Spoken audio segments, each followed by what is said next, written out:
प्यार से बोलना द निरंकार जी।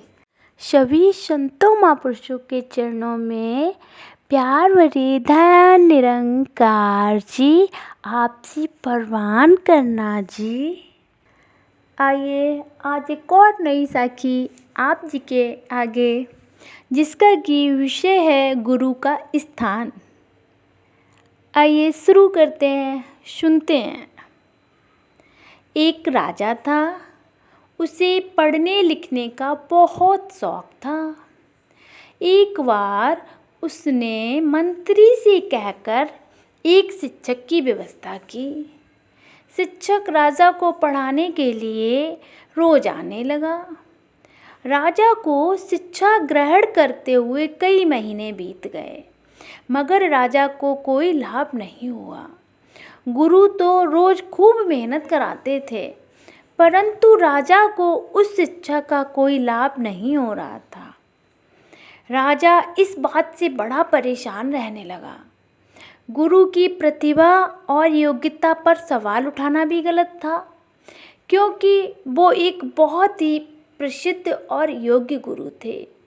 आखिर एक दिन उसने यह बात रानी को बताई, तो रानी ने राजा को सलाह दी कि मेरे राजा, आप इस सवाल का जवाब गुरुजी से ही पूछकर देखिए।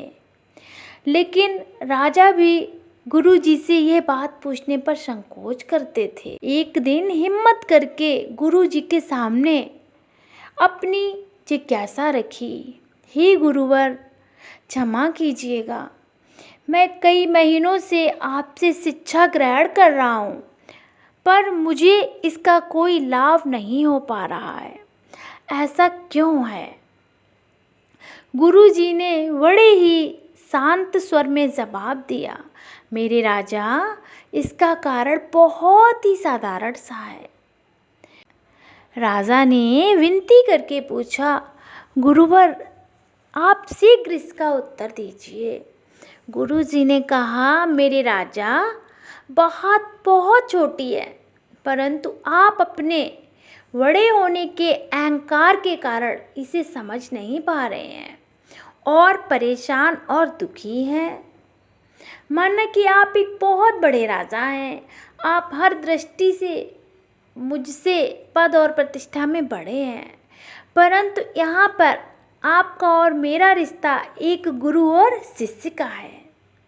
गुरु होने के नाते मेरा स्थान आपसे ऊंचा होना चाहिए, आपसे उच्च होना चाहिए, परंतु आप स्वयं ऊंचे सिंहासन पर बैठते हैं और मुझे अपने से नीचे के आसन पर बिठाते हैं। बस यही एक कारण है जिससे आपको ना तो कोई शिक्षा प्राप्त हो पा रही है और ना ही कोई ज्ञान मिल पा रहा है। आपके राजा होने के कारण मैं आपसे यह बात नहीं कर पा रहा था। कल से आप अगर मुझे ऊंचे आसन पर बैठने पर गौर करें और स्वयं नीचे बैठें, तो कोई कारण नहीं कि आप शिक्षा प्राप्त न कर पाए। राजा की समझ में ये सारी बात आ गई और उसने तुरंत अपनी गलती को स्वीकार किया और गुरु से उच्च शिक्षा प्राप्त की। जैसे कि लिखा भी है कि 3 लोक 9 खंड में गुरु से बड़ा न कोई। आइए संतों महापुरुषों, हम सब ब्रह्मज्ञानी संत हैं।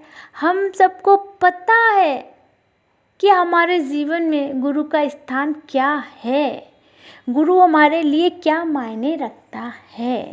प्यार से बोलना द निरंकार जी।